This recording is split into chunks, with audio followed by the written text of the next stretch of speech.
நடுவர் அவர்களுக்கும் இரு அணி தலைவர்களுக்கும் பழைய பாடல் தான் சிறந்தது என்றும் புதிய பாடல் தான் அதுவும் சிறந்தது என்று சொல்லி பேசி அமர்ந்திருக்கின்ற அருமை ஊழியர்களே, உங்கள் அனைவருக்கும் ஆண்டவராக இயேசு கிறிஸ்து நாமத்தினாலே வாழ்த்துக்கள். முதல்ல ஐயா பேசும்போது அழகாக சொன்னாங்க, சங்கீதம் 96:1 கர்த்தருக்கு புதுப்பாட்டை பாடுங்கள் அப்படின்னு. புதுப்பாட்டை பாடுகள்னா புதுசாக பாட்டு பாடுறதில்லை. அதோடைய அர்த்தம் என்னன்னாக்கா புதிய அனுபவம், ரட்சிப்பின் அனுபவம், புதிய வாழ்க்கையில் ஒரு திருப்பம் அப்படி ஏற்படும் போது பாடுற பாட்டு தான் புதிய பாட்டு. அதுக்கு ஐயா நம்ம சொல்ற விளக்கமெல்லாம் அதை ஏற்றுக்க முடியாது ஐயா. கர்த்தருக்கு புது பாட்டு, ஒரு புது அனுபவம் பெற்று வாழ்க்கையில ஒரு புதிய மாற்றத்தை பெற்றுக்கொண்டு பாடுகிற பாடல் தான் புதிய பாட்டு. புது பாட்டு பாடணும்னு அந்த இடத்துல சொல்லப்படவில்லை. அடுத்து நம்ம சகோதரி சொன்னாங்க, உமது முகம் நோக்கி பார்க்கிற அப்படின்னு. அந்த பாட்டை பாடலுடைய சாட்சி கேட்டீங்கன்னாக்கா அவருடைய வாழ்க்கையில் இதுதான் ஒரு புதிய அனுபவம், புதிய மாற்றம் வந்ததுனால. எப்படி வந்தது? முகத்தை நோக்கி பார்த்த ஆண்டவரை, அதனால என் வாழ்க்கை மாறிடுச்சு, அதனால தான் அந்த பாட்டு பாடுறேன்னு அவர் அழகாக அந்த பாட்டை பாடினார். ஒரு சபையில் ஒரு வாலிபன் வரான், சோர்ந்து போய் கைவிடப்பட்ட நிலைமையில் வரான். ஐயோ யாரும் இல்லையேன்னு சொல்லிட்டு அந்த சபையில் ஆராதிக்கிறாங்க, வந்து உட்காந்துக்கிறான். அப்போ அங்கே ஒரு பாட்டு ஒன்று பாடுறாங்க. அந்த சபையில் ஒருத்தர் பாடுறாரு, யார் என்னை கைவிட்டாலும் இயேசு கைவிட மாட்டார். யார் என்னை கைவிட்டாலும் இயேசு கைவிட மாட்டார்.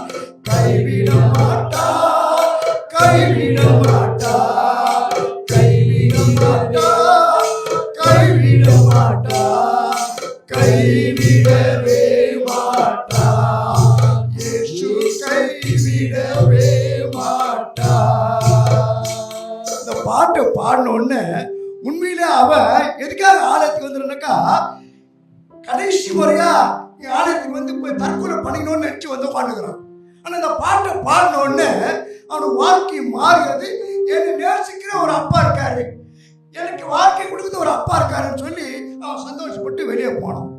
புது பாட்டு அவன் வாழ்க்கை மாத்திச்சு. பழைய பாட்டுங்க, பழைய பாட்டு மாத்திச்சு. ஒரு ஊழியக்காரருடைய மகள் இறந்து போனார், கூட்டம் நடக்குது, சோர்ந்து போய் உட்காந்துக்கிறாரு. அப்போ ஒரு பாடகமா வந்து பாடுறாங்க. என்ன பாட்டு பாடுனது தெரியுமா? சோர்ந்து போகாதே மனமே, சோர்ந்து போகாதே, சோர்ந்து போகாதே மனமே, சோர்ந்து போகாதே, போராட சோர்ந்து போகாதே. கண்டுனை அழைத்த தேவன் கைவிடுவாரோ, கண்டுனை அழைத்த தேவன் கைவிடுவாரோ. சோர்ந்து போகாதே மனமே, சோர்ந்து போகாதே. இந்த பாட்டை பாடி முடிச்சோடனே அவர் ஊழியக்காரர் அந்த சகோதரி போய் கை குலுக்கி ஆறுதலாய் சொன்ன வார்த்தை, அவங்க பாட்டில் ரொம்ப ஆறுதல் படுத்தியதுன்னு சொல்லி. ஆமாங்க, பழைய பாட்டு பழைய பாட்டு தான். கடைசியா சகோதரி சொன்னாங்க, அங்க எங்க பரலோகத்துல 149 சங்கீதம் 1, அதாவது அங்க வந்து பழைய பாட்டு தான் பாடினாங்க. அங்க ஏன் பழைய பாட்டு பாடினாங்கன்னாக்கா, இங்கிருந்து ரட்சிக்கப்பட்டுங்க, இங்கிருந்து வாழ்க்கை மாற்றப்பட்டவங்க தான் அங்க போனோன்னு புது பாட்டை பாடினாங்க. அந்த அனுபவம் இல்லாம பாட்டாங்களே பாட முடியாது. அதனால பழைய பாட்டு பழைய பாட்டு தான்.